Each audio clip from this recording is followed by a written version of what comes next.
Yo, what's going on, guys? Welcome back to the channel. So Master Duel is going under maintenance, but there's some really big and important information that I do want to go ahead and cover today in today's video, which talks about the future and the lifetime cycle of Yu-Gi-Oh! Master Duel. So let's go ahead and get started. I originally honestly wanted to have Master Duel gameplay in the background, but I think it's actually important to actually talk about this because now a lot of people are actually playing Master Duel inside of EDO Pro and other Yu-Gi-Oh! Applications. If you're playing Dueling Book, there's a lot of people that want to play on Master Duel rules, which is very interesting. So starting right off, the whole point of me making this video actually really stems from a creator of Omega as well as Yu-Gi-Oh! Pro. He reached out to me, it was like checking out this article, and I was like, wow, this is a really good read. Obviously it's all in Japanese, so let's go ahead and go to the English one. Keep in mind, some of the translations might be a little off, but this is actually with one of the senior producers of the game.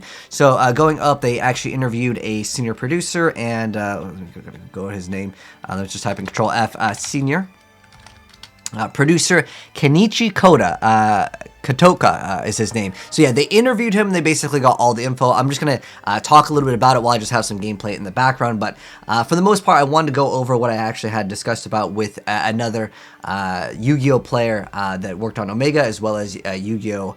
Pro. So first off, the most important thing about this, first off, that I think a lot of people want to know about is when are we getting the update for the side deck as well as matches, right? Because when we think of serious Yu-Gi-Oh!, right, like competitive high-level Yu-Gi-Oh!, because when we first had Dueling, everyone was like, this is for like casuals, I don't really like this, that are like hardcore Yu-Gi-Oh! Fans, right? And also like earning the cards, that takes a really long time as well.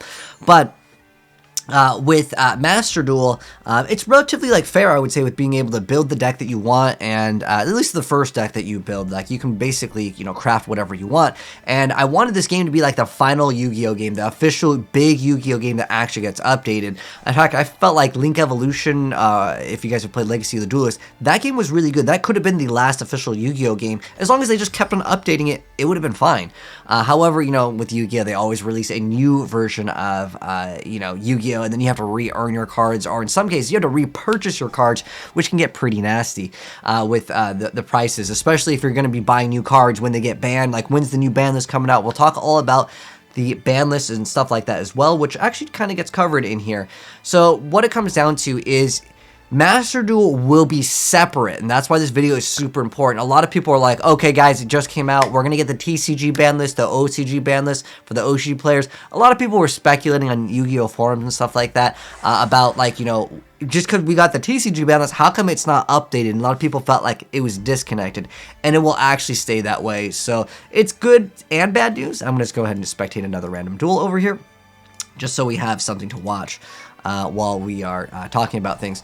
But in terms of the ban list, it will be separate from OCG and TCG. Now, what's interesting with the article also, they mentioned as far as rulings go, because some of you guys know that TCG and OCG, we rule things different. They said that they're having their own separate rules that will follow TCG/OCG, so some of the rules of this game will actually be different. Some of the games, like mechanics, actually have bugs in it. I'm sure some of you guys have used Maxi and you weren't getting draws. There are bugs in the game. That's not a TCG or why the OCG I don't get a draw. There are some things that are going to be different with it. And like the whole card pool is actually different too, and it will never actually be the exact same because they also have special packs that are in the game. So if you wanted this game to be like the big official Yu-Gi-Oh! Game, it's not going to be that. It's never going to be that. And the reason why is because they're going to have their own list, and it's going to be outdated. Like, and I've mentioned it several times before. Like the past, like, I don't know, a couple of weeks, all I've been doing is talking about Master Duel. A lot of people that are big fans of Yu-Gi-Oh! Pro, as well as other Yu-Gi-Oh! Applications, Omega, Dueling Network, or Dueling Book, we have access to all the cards, right? Like, if you want access to all the cards literally the day they get, like, announced, yeah, you're gonna have to play on third-party programs, which is weird because the official program should have the cards before the bootleg and the fan-made games, right? But they're never gonna have, like, the up-to-date, like, ban list, and if you think about it, that's kind of good in a sense, because if the ban list sucks in the TCG, then you could just go play either in, you know, Master Duel or another Yu-Gi-Oh! Game, which I actually kind of like that idea, but I want to know how you guys feel about this. Now, what's interesting with this, they actually talk about the championships, and they actually mention some of the stuff. They were talking about esports in one point. Again, keep in mind this is like the translation, but they mentioned something about esports, and I was like, oh, I'm so excited, because I remember this tweet that 100 Thieves tweeted out, which was actually pretty important. They said Yu-Gi-Oh! Esports, when? And I was thinking like that's so good for YuGiOh. That's going to be awesome. We're going to have like teams and stuff if that's something possible, right?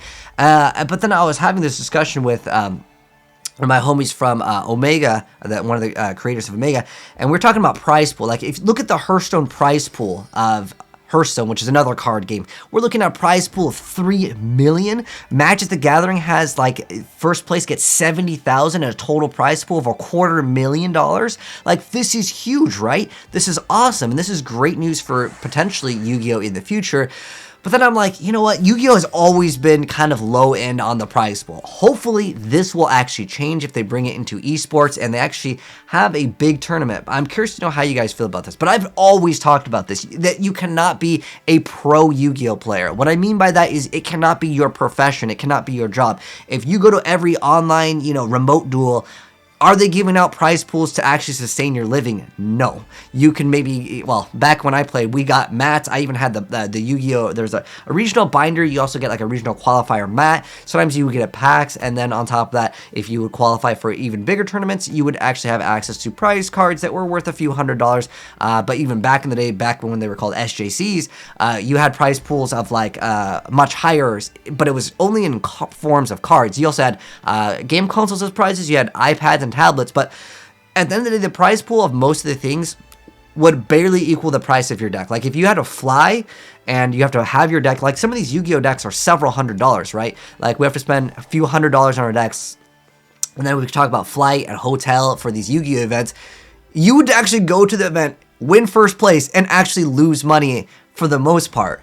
Now, there are sometimes if maybe someone didn't travel, they didn't fly over there, their deck was maybe like free because they just had it from a sponsor. These could change things, but generally, like, you couldn't really be a YuGiOh player as a profession, if that makes sense. Like, the only way to go pro in YuGiOh is to be a content creator to really sustain that as a real profession, right? But I'm thinking hopefully things will change, and I'm curious, do you guys think Master Duel will change this?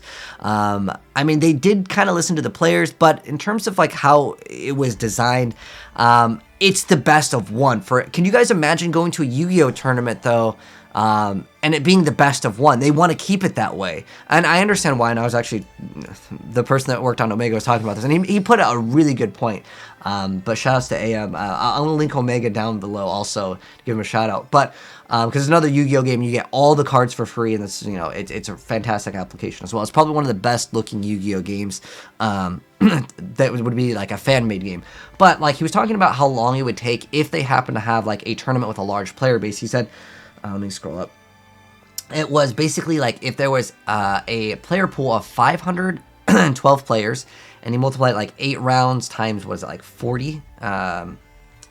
Basically, the math came down to like these tournaments would be over 8 hours long, and the reason why that they are probably going to keep it best of one if they want to take it seriously, these tournaments would span across multiple days. And if you think about it, most tournaments don't want to do something that long. But, some tournaments, they can go on for multiple days. If you went to, like, any, back in the day, they're called SJCs, like, they would always say, did you make it to day 2 or whatever? Because if you didn't make it to day 2, that means that you scrubbed out. But for the most part, it just takes way too long for these YuGiOh games to go on, if you think about it. It would just simply take so long to the point, I don't know if people would lose interest in spectating, but a lot of the things are very similar. I know people always meme like, oh, normal summon Alistair, because it's like the same thing. Okay, here it is. So it's, okay, 8 times 40 is 320 minutes, or 5 hours and 20 minutes. But if you did that times 3, yeah, you'd be looking at way too long. So, if they did it for Master Duel, 8 rounds, is about 8 hours if they were to do a best of 3. And keep in mind, guys, if you guys have been to a YuGiOh tournament, like an official one, they always go into time. There's always overtimes, and these YuGiOh events go way past like the venue's like limit. Like, the venue will be like, we're shutting down this hall, and it gets pretty crazy. But I think YuGiOh really needs to step it up with the prize pool if they want to take this game seriously. But again, the most important thing that I wanted to cover in this video, it really comes down to, Are you guys okay with having this game if it does become an esport? Because I thought about it for a second. I'm like, best of one just doesn't feel like Yu-Gi-Oh, right? We have the best of one, no side deck. That kind of feels weird, but our feedback is important, guys. Remember when Master Duel, they first announced that, you know, the seasons were resetting? A lot of people were freaking out about that because they were like, what the heck's happening with my, like, gems? I get less gems now that, you know, that's my scrap dino deck right there. But a lot of people were absolutely freaking out because they were like, oh my gosh, they're finally updating the ban list. That's what I thought too, honestly. But they're going to have a separate ban list. They are also going to still say the best of one, no side decking. But you know what I was also thinking would be kind of cool, and it would actually support them. Like, maybe instead of doing like side decking, they can actually, you could just swap decks. You could take 3 decks into a tournament. That'd be kind of cool. But again, I think it's just, it lasts too long. And for people to have the attention span, like most people don't have the attention span to sit in for a long period of time, perhaps, and they just want that quick content. But at the end of the day, that's not like real competitive Yu-Gi-Oh! Real competitive Yu-Gi-Oh! Is side decking, doing the best of 3.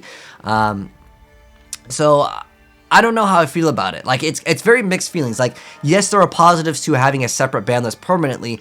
Separate rules, though, that's a little bit weird too. But at the end of the day, it's going to be separated from the TCG, OCG. It's its own thing. And that's the most important thing to take away from this video. And I'm curious to know how you guys feel about it. Do you like it? Do you not like it? But again, with the TCG most recent ban list with triple skill drain, and we have triple mystic mind, I'm like, I'm good. I'm good with actually playing in the TCG. I'm going to stick to Master Duel because it's just more enjoyable, at least for me right now. But they will need to update the game and have ban lists. They need to have like a longer battle pass as well. This is something, a big part of the criticism is, like, I don't know about you guys. I mean, I guess I kind of play Yu-Gi-Oh! Hardcore. Like, I finished the battle pass in just a couple days. Usually battle passes, they need to last a while. They need to keep you grinding through the season. That's how you keep your player retention rate high. But again, they are taking our feedback. Remember how a lot of people complained about the whole like reward system for resetting the ranks, right?